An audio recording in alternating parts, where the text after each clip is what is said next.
Okay, so I just wanted to show you my thoughts on the 20 litre again with the 200-600.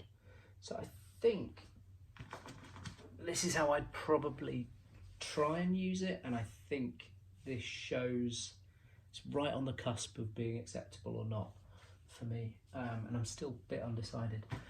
But so where are we? We're not quite at the very top rung, the second top rung. You still have the risk of these flaps coming out and catching rainwater if not tucked in. So, but what have we got in here? So, in the top, so this is what I might take out for a wildlife shoot or something, or in the golden hour. So we've got the Nisi filters, so full filter set in there, and then we've got the wildlife about. Slide out the A7 A7 III with the 200-600, or if it's really early and the light's dreadful for wildlife, on the other side we've got the A7R, the original A7R, with the 16-35 f4 and the Nisi circular polarizer on the front, which attaches to their 100mm filter set, and their Nisi lens cap, which is quite convenient. And then if I want to go for something wider, or not actually, so this is not wider. This is the Laowa 12mm f2.8, but the canon version of it with the tilt shift adapter, magic, they call it the magic shift converter, which allows you to shift the lens, which is really good at sunrise and sunset. What's particularly great about it, of course, is that it will also take 100mm filters. Actually, I should squeeze that into the box as well. The Laowa filter system. So you take off the hood, you slide this on, and then you can take 100mm filters without any vignetting, and no problem at all there.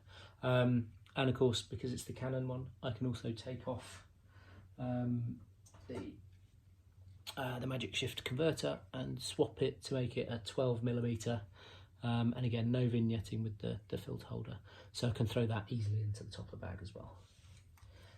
And of course, the lens cap fits on the top there as well. So that actually would be my setup for a kind of golden hour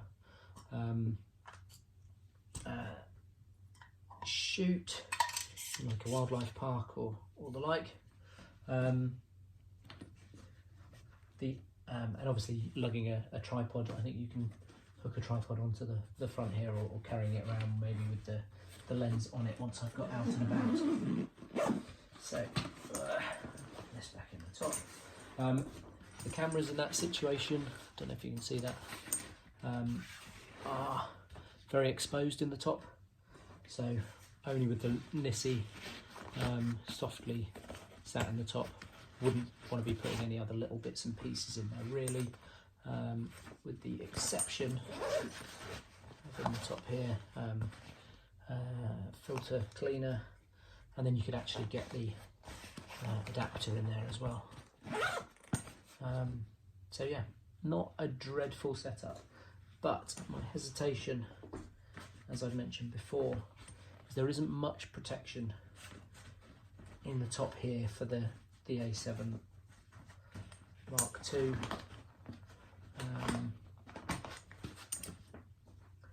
But yeah, I'm undecided. I think that could actually be not a dreadful setup for an early morning shoot. I think the limitation though for the 20 litre is this is only for going out with the 200-600. I wouldn't want to use this to take the 200-600 somewhere, which is where its big sister the 30 litre would come into play, and that's what I'd be lugging it around in. I have looked at the Low Pro, their largest lens case for it, and the 200-600 does fit in there, but won't fit in there with the teleconverter on, which is a bit annoying. And it's just so big. I'd much rather fit it into one backpack and take that off for the day. So there you go. That's the 20 litre and how I'd set that up for a kind of early morning, late evening wildlife / landscape shoot.